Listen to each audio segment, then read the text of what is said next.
I cannot believe how many of you I know from my childhood. That is so exciting for me. So thank you all for coming. I do want to thank Tabitha for inviting me to be part of this 100th year celebration for the Cortland County Historical Society. And I do want to explain a couple things about what I'm going to be presenting tonight. First of all, I'm talking about immigrant entrepreneurs in Cortland, but I can only do the immigrants themselves. Okay, so this is not about second or third generation immigrants, because I would be here till midnight, and I don't think you could take that. I also want to say I'm sorry for any people that I'm missing. When you're doing research like this, there are so many people that you're going to miss somebody. So, and I also want to say that if anyone wants to make a remark or add any information that I don't have, just put up your hand and, we can talk about it, okay? So settle in, because I've got about an hour's worth of talking to do. Okay, in 1791, Cortland was settled by the descendants of English pioneers who were largely farmers in a region characterized by subsistence agriculture. Eventually, their farming methods produced a surplus of agricultural goods, and with it, profits. These farmers were white Anglo-Protestants who often migrated to Cortland's rich farmland from Connecticut and other New England locations. Just realized I don't have my clicker with me. Okay. The first settlers spoke English and belonged to the largest religious group of the time. In the early 1800s, their descendants built the foundations of the city and its governmental, administrative, and educational facilities. They also established some of the earliest businesses and industries in Cortland. Men such as Chester Wickwire, who established the Wickwire Wire Works, and Noah Gillette, founder of the Gillette Skirt Factory, developed thriving industries in the late 19th century. Others developed retail businesses. Archie and Del Burgess opened a profitable men's store in 1884 that was family operated until it closed in 1981. Sorry, this music stand keeps moving on me.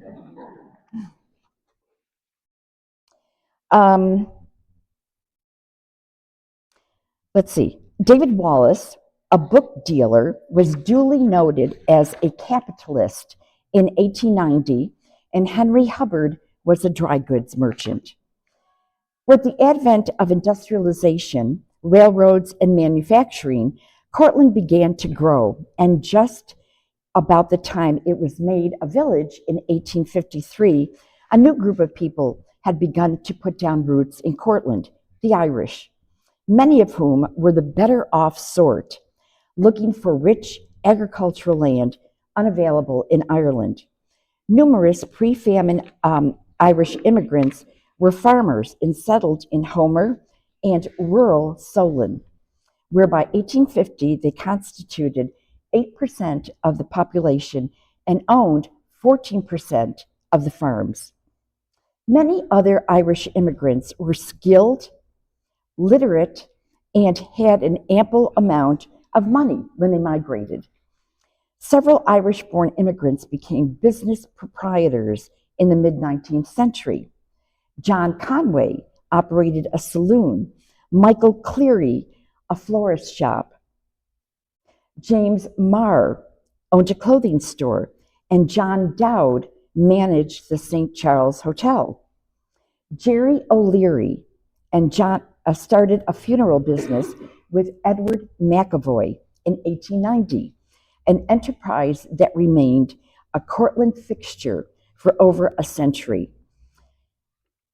Lawrence Fitzgerald, born in 1841, in, I think, Roscommon, Ireland, was probably the most successful Irish immigrant at the time, operating the Cortland Wagon Company and employing 400 to 500 people. The Irish population multiplied after the Great Famine, a result of England's economic policies toward a people they looked down upon. Many of these immigrants became laborers and domestics in Cortland, as they did throughout the country. Beginning in the late 19th century, immigration shifted from Northern Europe to Southern and Eastern Europe, as Italians, Ukrainians, and European Jews sought refuge and economic opportunities in the U.S. Greeks, Syrians, and Lebanese added to the diversity of Cortland's population. Whatever their ethnic origin, Cortland's foreign-born contributed powerfully to the growth of business and economic development.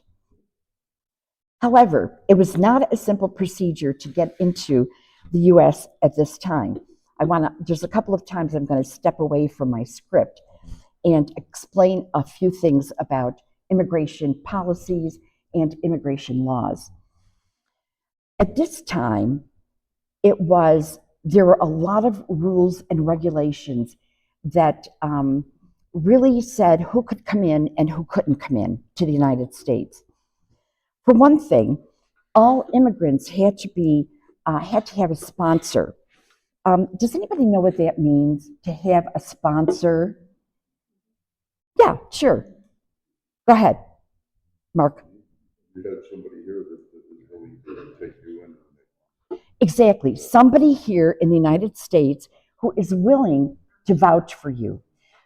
In other words, the United States wasn't going to let you come in or just let anyone come in unless they had a person where they could, a place where they could live, people that would vouch for them and say, we will not let them become a ward of the state. Okay? So there are a lot of provisions that these immigrants in the late 19th century had to follow. They also had to pass health exams. And for any of you who know anything about Ellis Island, they went through rigorous physical exams. And if anyone had a disease or glaucoma, for example, they were sent back to their homeland. They were sent back. Sometimes within the same day that they arrived and they had their physical exam, they were on a ship going back to wherever it is they came from. So it was very selective. Immigration was very selective. Plus, they had to have a certain amount of money with them, okay? The United States didn't want paupers coming in. That's the terminology of the day. So there were a lot of rules and regulations for immigrants coming in at this time. Okay. At the turn of the 20th century, Jews were escaping pogroms, virulent anti-Semitism, and forced 25 years serving in the Tsar's army.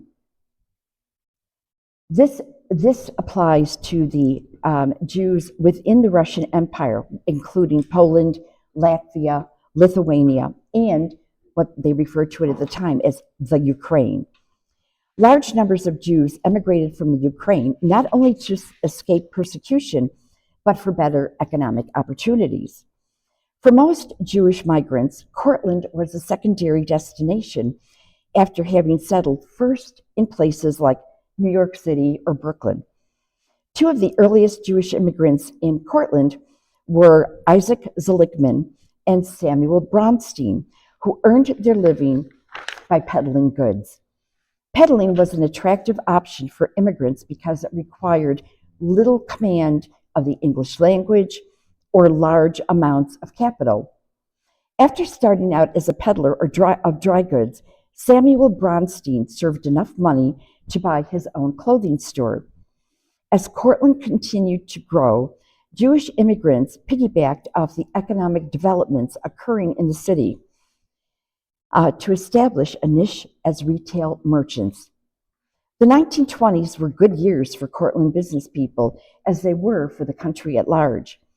Between 1922 and 1929, expanded production, heightened consumerism, and an upward trend of wages led to unbridled economic optimism in America. Shopkeepers responded to patterns of consumption and the demand for luxury goods. One of the most successful Jewish-owned retail businesses in Cortland was A. Lewis Men's Shop on Main Street. I'm sure many of you remember that. Abraham Lewis was born in Gothenburg, Sweden in 1880 and immigrated to the U.S. in 1897. His Polish-born parents settled in Syracuse, and when Abraham was older, he came south to Cortland, where in 1917, he opened a quality men's clothing store. After Abraham's death, the business was taken over by his son, Emmett, a Cornell graduate who operated A. Lewis for decades, making it one of the best men's clothing stores in Cortland. Migration can best be understood as a process that connects people in social networks with personal and economic motives. Patterns of familial networks of migration were practiced by most immigrants, and the Finkelstein and Rosen families reflect these patterns. These were Russian Jews who achieved their economic goals by buying and selling iron, copper, and brass that came from individuals and local businesses. Scrap metal products were then sold or recycled. Benjamin Finkelstein, who immigrated to the United States in 1887, and Jacob Rosen, the son of a Russian-born auto dealer, started these businesses in the early 1900s and were later joined by family members who took over the enterprise. Other Jews from the Russian Empire followed family members who had already established businesses in Cortland. Harry Alpert followed his brother, Joseph, who operated a jewelry and optician shop at 63 Main Street. By the late 1930s, Harry Alpert became the manager and the business transferred to his name. The jewelry store remained in business until the 1970s. How many of you ever shopped at Harry Alpert's? Yep, okay. Jewish merchants stocked their stores with the latest fashions purchased in New York.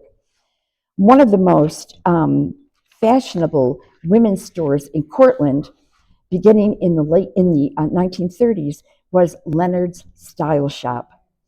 David and Betty Leonard owned and operated Leonard's for 40 years.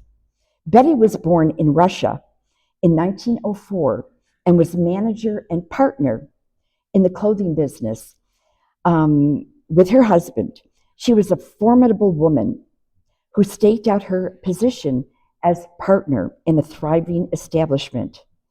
In 1965, Nan Yale, the daughter of Jewish and Ukrainian parents, bought this business from Leonard's and operated the store until 1999. Not all Jewish immigrants were in retail. Samuel Kaplan, born in Russia in 1892, came to Cortland from New York and was self-employed in the poultry business. Several Kaplan relatives joined him in Cortland, where they operated a beef company and a slaughterhouse, while other Kaplans went into the cabbage and sauerkraut business in Preble. Solomon Gunzenhauser, fondly known as Sally, was born in Germany in 1901 and arrived in the U.S. in 1940 with his wife and sons, Benny and Joe. In Germany, the Gunzenhauser family had been well-to-do. They owned farms where they raised cattle and pigs, but fled Germany shortly after Kristallnacht in 1938 and the rising anti-Semitism that gripped Germany and Austria. Kristallnacht was one of the first events that Hitler used to intimidate and drive Jews out of the country. Once in the U.S., the Gunzenhausers intended to return to the livelihood they had practiced in Germany, but needed rich farmland to do so. The family initially settled in New York, where Benny and Joe grew up. Joe attended Farley Dickinson University and married Sheva Perlstein Gunzenhauser, right here in the front row. Eventually, they moved to Cortland, where highly fertile land was available. They started a farm in 1950 and became partners with their dad, Sally. The first farm was located in South Cortland, where they raised purebred cattle, and another one, Gunzenhauser Livestock, was established on Route 281 West Road, where they bought and sold livestock. Between 1880 and 1920, I better take a sip of water before I start this one, because this is a long one.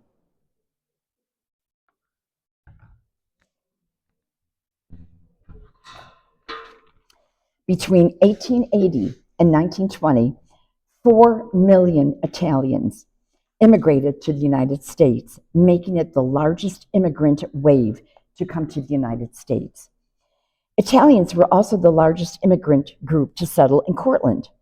They were most often laborers and contadini who worked the land, often for wealthy landowners. Unlike the Jews who were escaping persecution, Italians were escaping a stagnant economy, high taxes, and diseases. For those who owned land, like my grandfather Vecchio did, their vineyards were destroyed by phylloxera, a disease that attacked grapevines. A large number of Italian men who came were young and single and never intended to stay here, only to make money and to make and save money and return to Italy. These ritornati were scornfully labeled birds of passage by Americans at the time. Unlike Jews who never intended to return to Eastern Europe, large numbers of Italian men engaged in return migration. There were only 4 Italians living in Cortland in 1892, a fruit dealer, a vendor, and his wife. It would take the growth of industry, especially the Wickwire Wire Company, to draw Italians to Cortland. While large numbers of Italians worked in industry, an equally large number became small business owners who wanted to work independently and not work as laborers in factories. Several early Italian settlers became prominent figures in the Italian community: Vito James Adessa and James Commando. Commando, who immigrated in 1882, came to Cortland in 1903 and worked initially as a laborer, but by 1906, he was an independent grocer. As Tabitha Scoville has written, Commando was industrious and shrewd, especially when it came to money matters. He purchased land and named it Commando Avenue, established a community commissary, and operated a real estate business. In 1909, Commando also owned a saloon, which remained open until Prohibition went into effect in 1920, prohibiting the manufacture, sale, and transportation of alcohol. By the way, which led to the rise of Al Capone. During the dry years, Commando could not operate a saloon, but sold soft drinks at the same address until Prohibition was repealed by the 21st Amendment in 1933. I leave it up to your imagination to figure out what those soft drinks were. Commando became acquainted with Vito James Adessa from Bari, who settled initially in New York City in 1893. Like Commando, he was an entrepreneur who created several businesses in Cortland. In 1908, Adessa took a job at the Commando Saloon and later opened his own establishment, where he served the Italian population as a banker and ticket agent for Cunard and White Star Lines, the ship that brought immigrants back and forth. In 1921, he opened a grocery and variety store on Clinton Avenue, where he also sold insurance, maintained a newsstand, and served as a notary public. With excellent English and writing skills, Odessa was invaluable to the Italian community, where he performed a wide variety of services for the immigrants, from registering voters to processing legal transactions. In the early 20th century, large numbers of Italian immigrants opened grocery stores. Camillo Cimini, aka Tom the Fruit Man, was born in 1896 in the Abruzzi and came to the U.S. in 1913. His first business establishment, the Cortland Public Market, grew to a larger store on Clinton Avenue, and his business was renamed Tom the Fruit Man.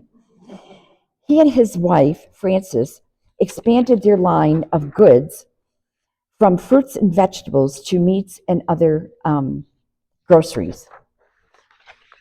Antonio Natoli,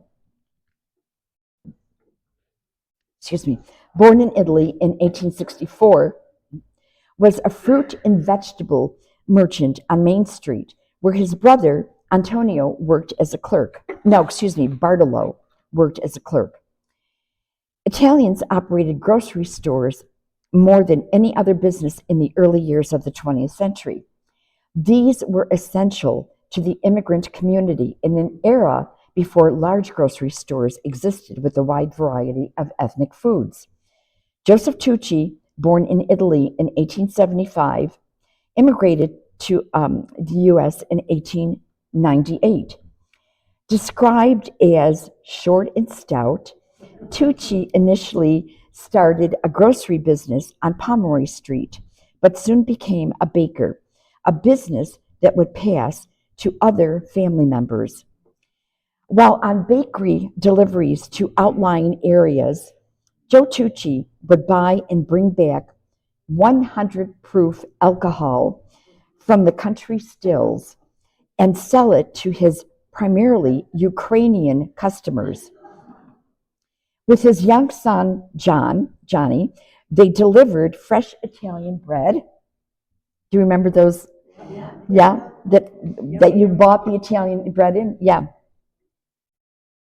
They delivered fresh Italian bread by horse and carriage to restaurants in the multiple mom and pop stores operated by Italians. These stores carried products that were unavailable in other grocery stores like olive oil, canned tomatoes, cannellini beans, imported cheese, and several varieties of pasta. Tragically, Joe Tucci died from an auto accident in Auburn while delivering hard cider to a bootlegger there. Antonio Di Pietro and his wife Frances were both born in Italy. After working as a cleaner at the Cortland County Hospital, Antonio saved enough money and opened a grocery store on Hubbard Street that remained in business from the 1930s until the 1990s. John Farrow of Castelforte opened a grocery store on South Main Street.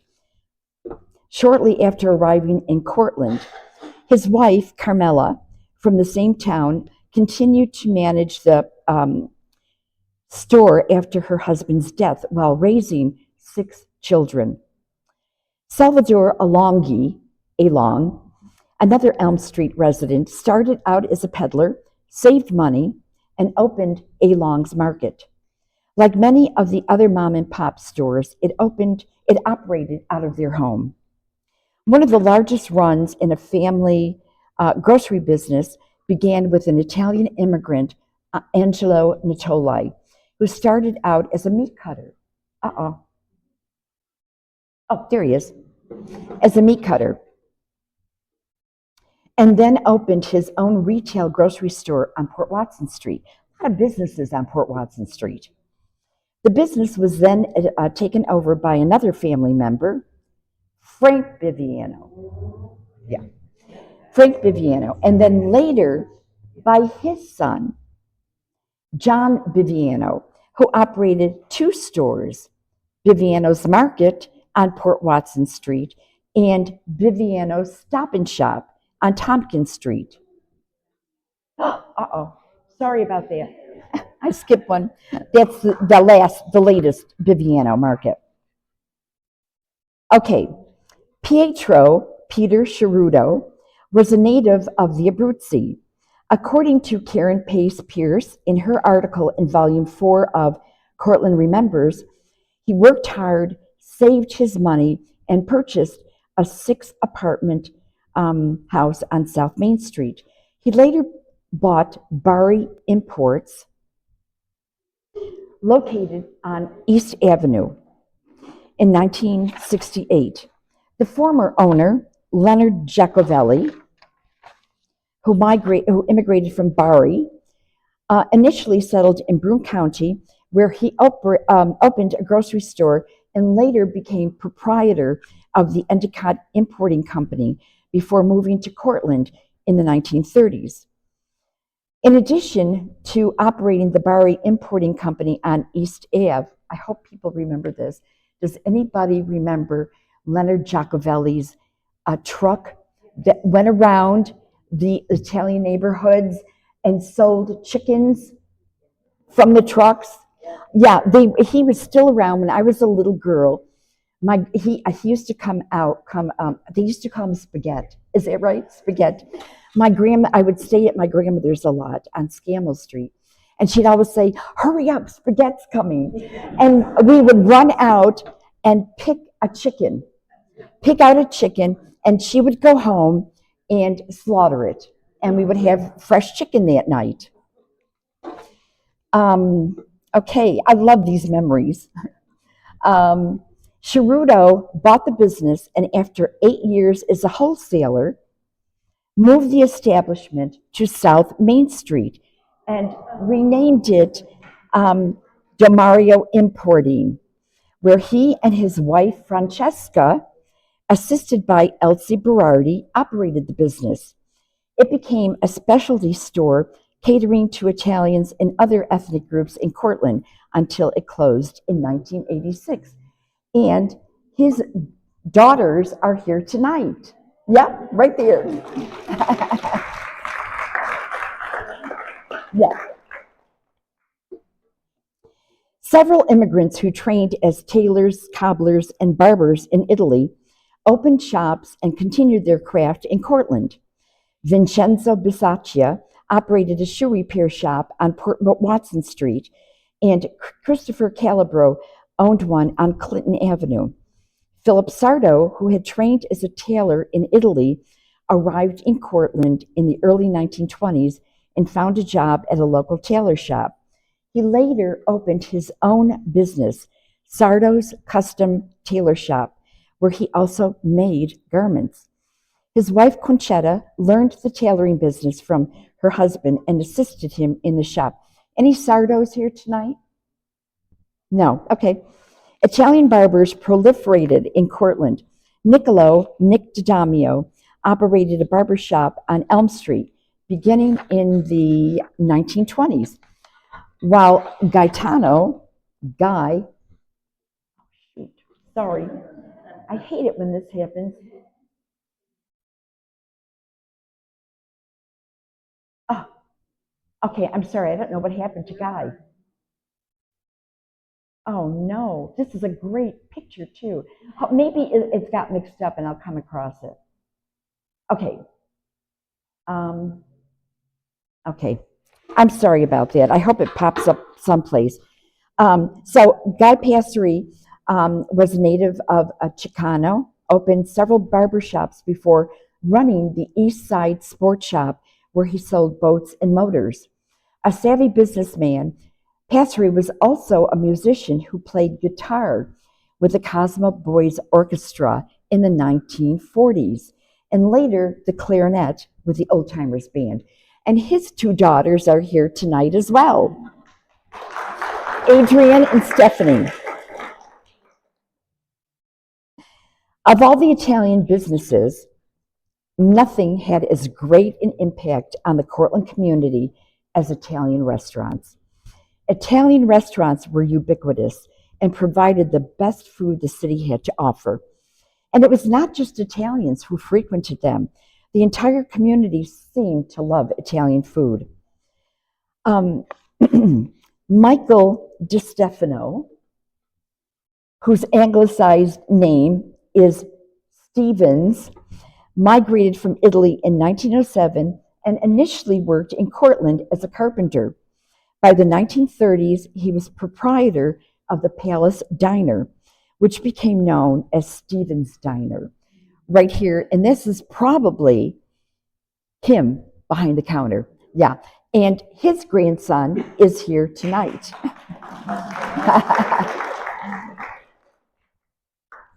His sons, Johnny and Robert Stevens, followed in his footsteps with restaurants of their own. Charles Sardo opened Sardo's Restaurant and Bar, located on the corner of Elm and Pomeroy Streets. After Sardo's death, it was taken over by Patsy Patrick, an unusual name for an Italian from Campobasso, but his actual name was Palladino. Charles Sardo and his brothers operated several businesses beginning in the early 1920s. When it came to entrepreneurship, Italian-born women in Cortland were profuse. They were proprietors and cooks in their own restaurants. Italian restaurants in Cortland were located on nearly every street in Italian neighborhoods. Maria and Gaspare Diorio immigrated from San Cosmo and Damiano. Maria started a small neighborhood restaurant on the first floor of their family home on South Main Street, with the family's living space located above. As a matter of fact, my mother, when she was a little girl, her father, Joseph Varico, was related to the Diorios. And while my grandmother went to work at the Crescent Corset Company, she dropped her off at Maria Diorio's house, and Maria took care of her upstairs over the restaurant.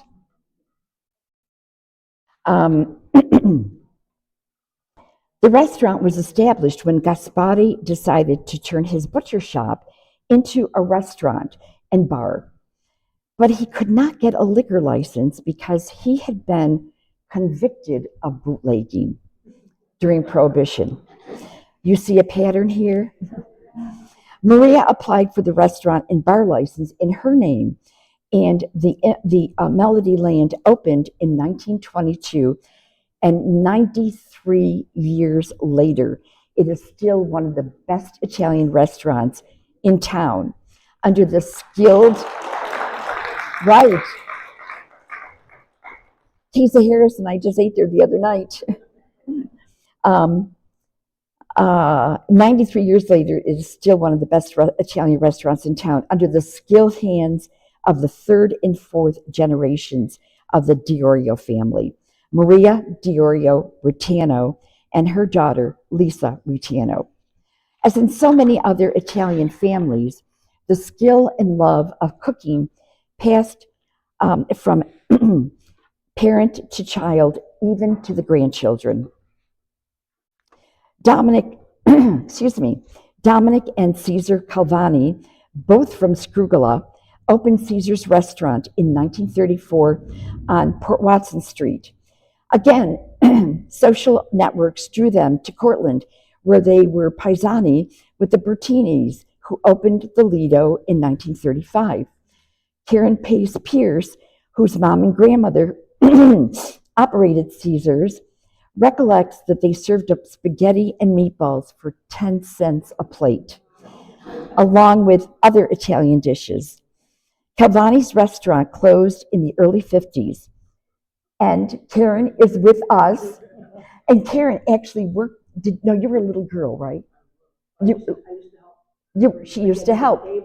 Yeah, so the granddaughter and the daughter is also here, Karen.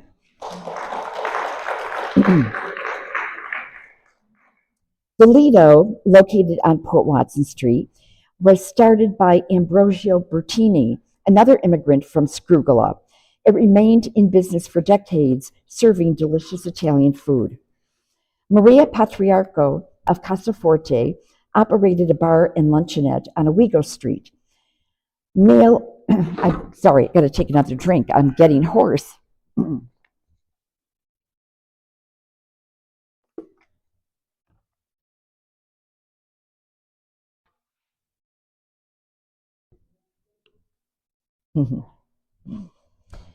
Male laborers employed by the railroad, the wire factory, and the Champion sheet metal regularly met at the restaurant for lunch. On Saturday nights, Maria opened her restaurant to Italian musicians who provided music and entertainment for Italians who lived in the south end of Cortland. Anybody remember Patriarchos? No? Okay. It was just a small luncheonette and bar. Francesca Descenza, who arrived in Cortland in 1911, was a classic female entrepreneur. While her husband Angelo worked at the Wickwire factory, Francesca raised and sold chickens, eggs, and fireworks. Quite a combination. In the early... You know what the pen is under that? Maybe that's... I don't know. It might help, actually, if it... I'm going to keep it under there. In the... Let's see. I'm sorry? Uh-oh. There's Melody Land. Okay, Descenza. While her husband, okay, I already said that. In the early 1920s, she opened a grocery store while operating a speakeasy on Elm Street during Prohibition. When Prohibition ended, she remodeled the building to house a dance hall where she sold homemade pizza, liquor, and wine. I actually had two more images of this, but somehow they got lost, eaten up in my computer. So this is the only one I have of Descenza's. Following World War II, she opened a restaurant in the same building now known as the Green Arch, which for decades prepared excellent Italian dishes by members of the Descenza family. Diners came from all over central New York to experience the food and atmosphere at the Green Arch. An Italian food dynasty began with John Lolli and Celestina Bertini Lolli, who immigrated from Scrugula. Again, Scrugula. Celestina was the cook at Lolli's restaurant on Port Watson Street when it opened. The restaurant moved to Main Street in 1994. Clara Pace, their niece, who was also born in Italy, lived with them in Cortland, where she initially helped in as their housemaid. Later, she worked in the restaurant where she too learned to cook and opened her own restaurant, the Italian Kitchen, on Port Watson Street in the 1940s after her marriage to John Barnello. Another daughter, Teresa, opened the Little Italian Kitchen starting in 1967 on 281 West Road. And another family member, Fanny, and her husband, Vince Frignoli, took over Commando's in 1962 that was originally opened by Joseph Commando. Now, first of all, I want to say that I've mentioned a lot of Bertinis. Who are Bertinis? Who are the Bertinis that are related to these Bertinis in this room? Kathy. Anyone else? Just you, Kathy. Yep.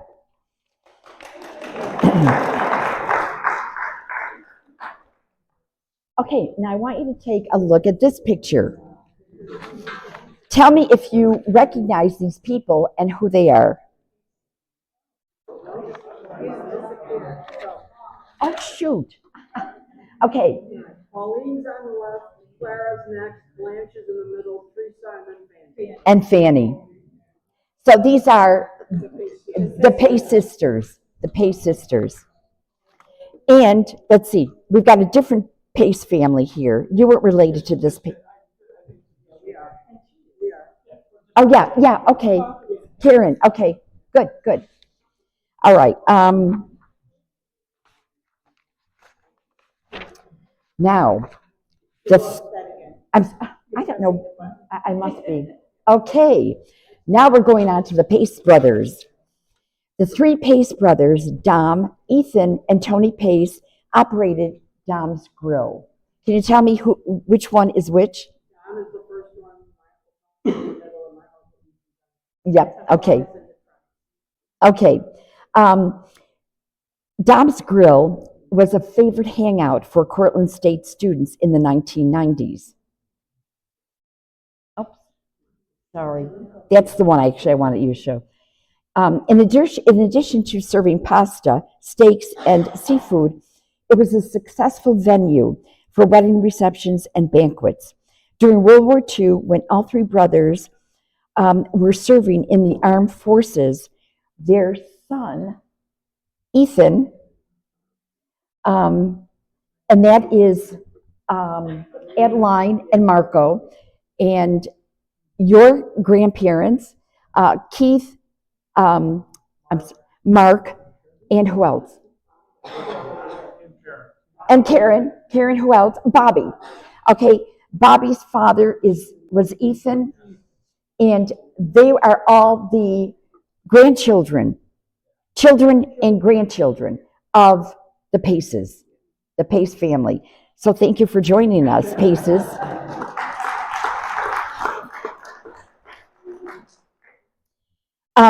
Ethan was actually the only one who immigrated from Scrugula with his parents. The other two boys were born here. So the mother and father, Adeline and Marco, helped do all the cooking in the grill while all three sons were off in World War II. They kept the place running while their children all served in World War II. They continued helping with the cooking until the restaurant, I may be wrong on this, I'm not sure. Hotel Cortland, and later opened the Red Dragon, where he served as bartender until he was in his 90s. Over the years, Italian immigrants expanded into other business endeavors, like my father, Alessandro Alex Vecchio, who, with his mom and siblings, escaped fascist Italy in 1937. After attending Cortland schools, he went to the Smith Technical School in Syracuse and started a business that employed a painting and wallpapering crew. In the 1960s, he and my mom opened their first business, Vecchio's Paint and Wallpaper, on West Main Street. In the 1970s, they moved the business to South Main Street and opened Decors by Alex, which sold not only paint and wallpaper, but carpeting, draperies, bedspreads, and imported accent pieces from Italy. After attending drapery seminars in North Carolina, my dad offered custom-made draperies and bedspreads for his Cortland clients. Okay. Roland Frog Frignoli was also born in Castelforte, and in 1951 he opened the Homer Army and Navy store on South Main Street in Homer, which was renamed the Homer Men's Store. The popular clothing store is still in operation today, 8 years after Frog's death, and his lovely wife is also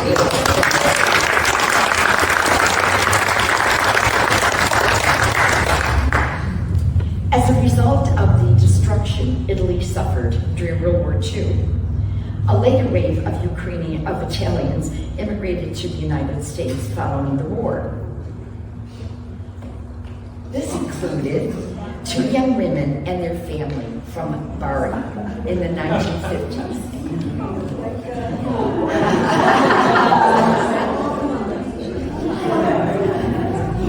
Weren't they cute?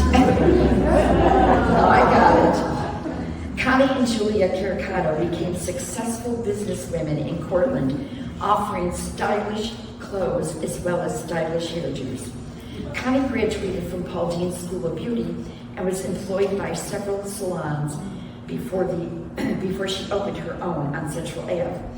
The hair salon, located in the front of the building, was shared with her sister Julia.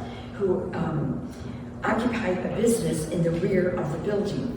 Julia, who had studied in Italy with Professore Arduino Panaro, specialized in originally designed clothes and bridal gowns and evening wear. She was assisted by her mother, Rose, who helped with the sewing and trimming.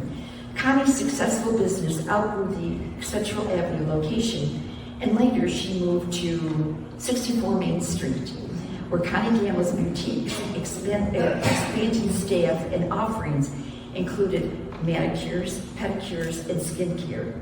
Meanwhile, Julia opened Fashions by Julia, a dress shop on Main Street that carried quality women's clothing with famous labels. And Connie, of course, is with us tonight.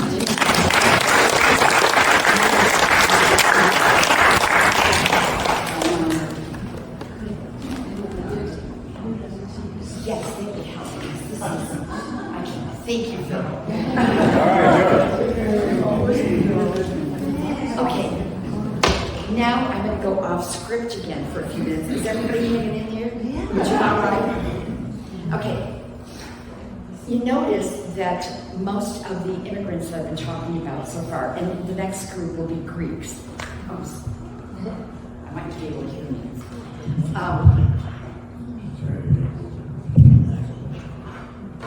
Okay. Notice that all of the immigrants I've been talking about so far came to the United States between 1880 and 1920. We have a drop-off after the 1920s. Anybody know why? Quotas. Pardon me? Quotas, exactly right. So in the, most before the late 19th century, the groups coming into the United States were, had been English, Irish. In other words, they were Northern Europeans, okay? The groups that are coming in after 1880 are very different from those Northern Europeans. These are Jews, Italians, and I'm going to be talking about Greeks next. And the United States didn't like it. They feared that too many of these swarthy people, as they were called, were coming into the country. And they wanted to keep it pure. In other words, they wanted to keep it white, Anglo-Saxon, Protestant. Okay? So what they did was commission, Senator Dillingham commissioned a study. It was called the Dillingham Commission. And the Congress, both sides, wanted to study these new immigrants. They wanted to study the habits, the work ethic, the religion, the traditions, the culture of Italians and East European Jews in particular.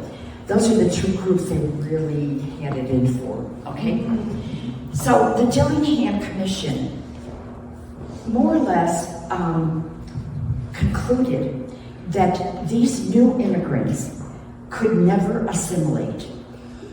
They would never assimilate to American society because they were so different. Well, let's look at them. The Italians were Catholics. Okay, they were the first huge wave of Catholics to come into the United States. East European Jews were Jewish. Okay, this kind of unsettled the white Protestants. No offense to the white Protestants who are in here, but it was a problem. It was considered a problem. So the Dillingham Commission also concluded that these two groups in particular, and of course later they would include the Greeks as well, and Lebanese and Syrian. Their religions were different, so they kind of were not happy. They weren't happy about that. But they also concluded that these people clustered together. They lived in ethnic enclaves, and again, it was a sign of not being able to assimilate. They were laborers. A lot of them were laborers. Jews tended to be more business people. I'm sorry? Oh, okay. Yeah. And they also didn't like the fact that the East European Jews, a lot of them who were coming at that time, were Orthodox. That means that they were unlike the German Jews who came earlier in the mid-19th century. German Jews were known for assimilating very quickly. For one thing, most of them were Reform Jews, and they tended to be educated. They tended to be very willing to assimilate. But they took a look at the East European Jews who were coming in the late 19th century, and they said, oh boy, look at the way they dress. The women cover their head, they wear wigs. A lot of the Orthodox women wore wigs. Men and women both wore long black clothing. The men wore earlocks. And again, like the Italians, they congregated in ethnic neighborhoods, okay? To the Americans, that was all a sign that these people were never going to assimilate.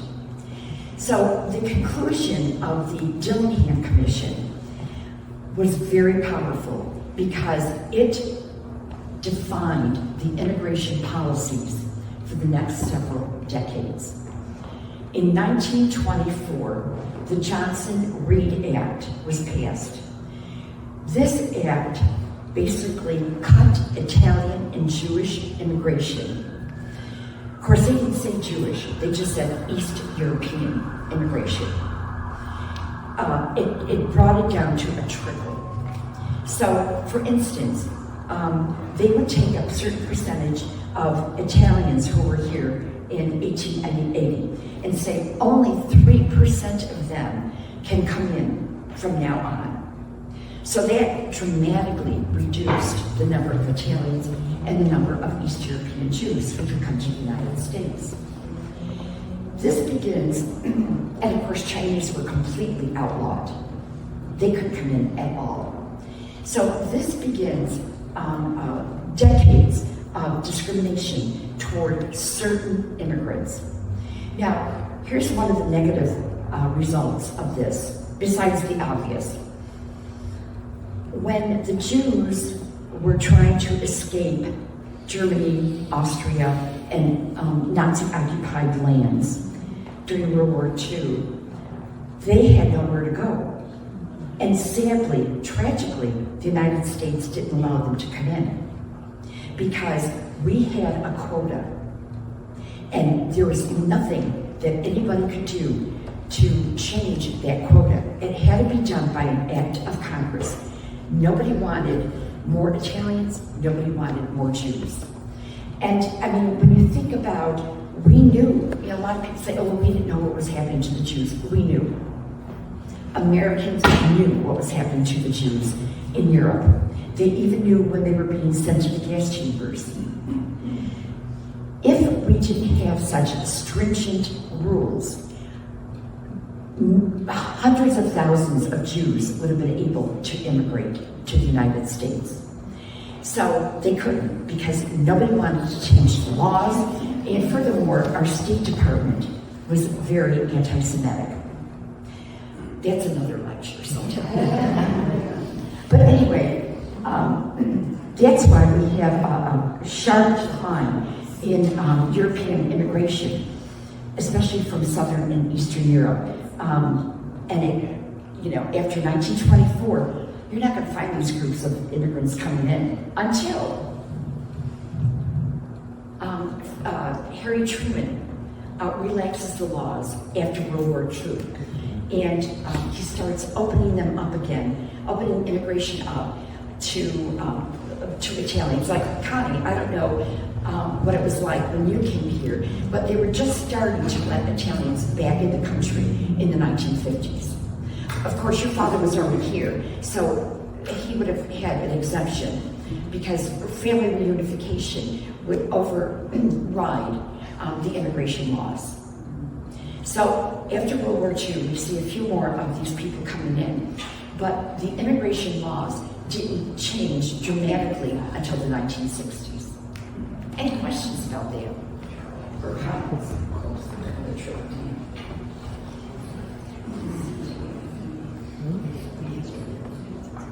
Okay.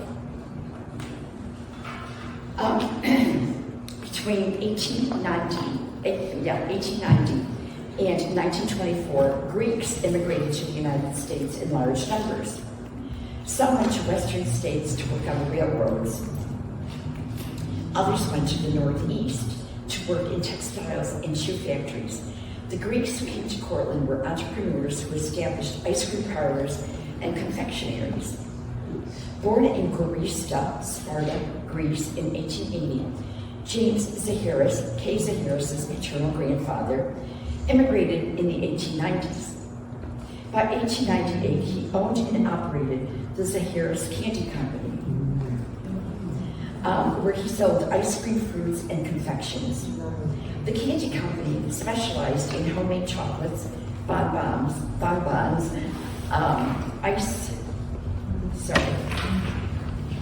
cream, and ices. His brother Peter partnered with him for a time and also operated a concession stand at Little York Lake, where additional family members were employed. James Zaharis and Louis Cuneo opened the Goodie Shop in the early 1920s in a former American hotel. James also operated the Tasty Popcorn Shop at 31 North Main Street, next to the State Theater, as they had no concession counter at the time. Several more members of the Zaharis family left Greece and joined James at the candy store, where they worked as clerks. The business was eventually taken over by James's son, Carl, often known as Cooley Zaharis, after he attended Cornell University for 2 years. One of the store's specialties was ribbon candy, a Christmas tradition. Carl continued to operate the candy and ice cream store until the 1960s. I think this is the last image we have of Zaharis. Other Greek immigrants also owned sweet shops, including Michael Anthony and his brother Gus, who operated an ice cream parlor at 59 Main Street, known as the Chocolate Shop. Gus's daughter, Kate Anthony, was a teacher at Cortland High School and later its vice principal.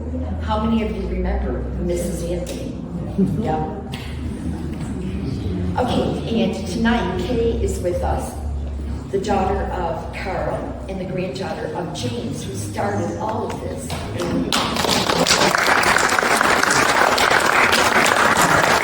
I also want to thank Kay for helping me with last-minute research at the Historical Society this week. The Community Restaurant, a landmark downtown eatery, originally opened as the Community Grill by Cy Costas on 10 Main Street in the 1930s. He later sold the restaurant to Greek-born Tony Sousis in 1963. 95 years later, the Community Restaurant is still operated by Greek immigrants. Now, because I've certainly gone over my time, and because I'm losing my voice, I am going to cut out the rest of my talk, which focuses on Lebanese and Syrians. I'm sorry, I hate to do that because we do have an Abdullah here, and I hate to do that. I am so sorry for doing that, but I really can't talk anymore. The last group I was going to talk about, and I just want to say one thing, are the Ukrainians. The Ukrainians were mostly woodwire workers, but a few of them did own grocery stores. But I'll give you a little teaser. The book I'm working on now is an historical novel about Cortland. And I have a huge section on the Ukrainians and the Palmer raids of 1919. So look for it. I hope it gets published. So to conclude, immigrants who settled in Cortland created the foundations for business enterprises that would last for decades. They maintained their ethnic heritage with food and cultural traditions. Cortland's heritage is richer because of the immigrants who left their homelands for the promise of a better life in the United States. Through hard work, determination, and persistence, these immigrants often withstood discrimination and segregation, yes, here in Cortland, to achieve success and rose to the ranks of the middle class. Thank you very much.